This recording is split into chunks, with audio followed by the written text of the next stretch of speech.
Nous savons que votre cerveau reçoit des informations de votre corps sur l'environnement par vos organes sensoriels, tels que vos yeux, vos oreilles et votre nez. Mais saviez-vous que les muscles de votre corps sont aussi des organes sensoriels?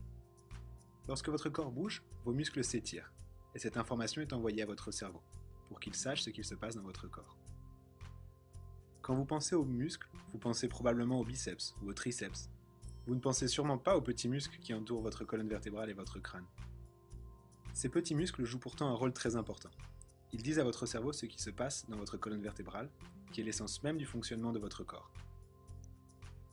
Mais si vos segments vertébraux commencent à bouger de façon anormale, suite à une blessure ou une mauvaise posture par exemple, la communication entre les muscles de votre colonne et votre cerveau sont altérées, se traduisant par une détérioration de la communication entre votre cerveau et votre corps.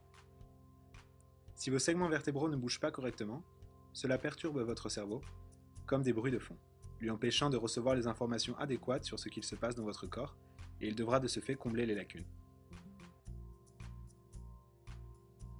Prenons l'exemple suivant. Imaginez avoir vécu toute votre vie dans une maison, et il y a dans cette maison un long couloir, sans fenêtre, et au bout de ce couloir se trouve la boîte à fusibles. Maintenant imaginez que le disjoncteur a grillé, et que vous êtes plongé dans l'obscurité la plus complète. Seriez-vous complètement impuissant?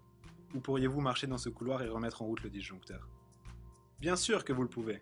Vous y avez vécu toute votre vie. Vous connaissez approximativement la longueur du couloir et sa largeur. Vous serez capable de marcher jusqu'au bout et de remettre la lumière. Votre cerveau est tout aussi intelligent. Il peut fonctionner même s'il y a des parties de votre corps qu'il ne voit pas. Il sera capable de fonctionner et de contrôler ces parties de votre corps grâce aux expériences passées. Mais maintenant, imaginez qu'avant que les lumières ne s'éteignent, votre enfant a laissé son vélo dans le couloir, et vous ne l'avez pas vu. Que va-t-il se passer ensuite? Vous allez probablement tomber et vous blesser.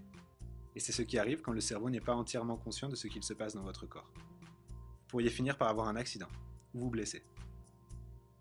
C'est là que votre chiropracteur entre en jeu. Le chiropracteur va délicatement ajuster les segments vertébraux dysfonctionnels, que l'on appelle subluxation vertébrale, pour restaurer les mouvements sains et normaux. Cela peut améliorer la communication entre votre cerveau, votre corps et l'environnement. C'est comme le redémarrage d'un ordinateur. Quand votre cerveau peut percevoir avec précision ce qu'il se passe dedans et dehors, il peut mieux contrôler votre corps pour l'action requise, et bouger les muscles dans le bon ordre. En bref, votre corps bouge avec précision, vous avez moins d'accidents, et vous pouvez fonctionner à votre maximum.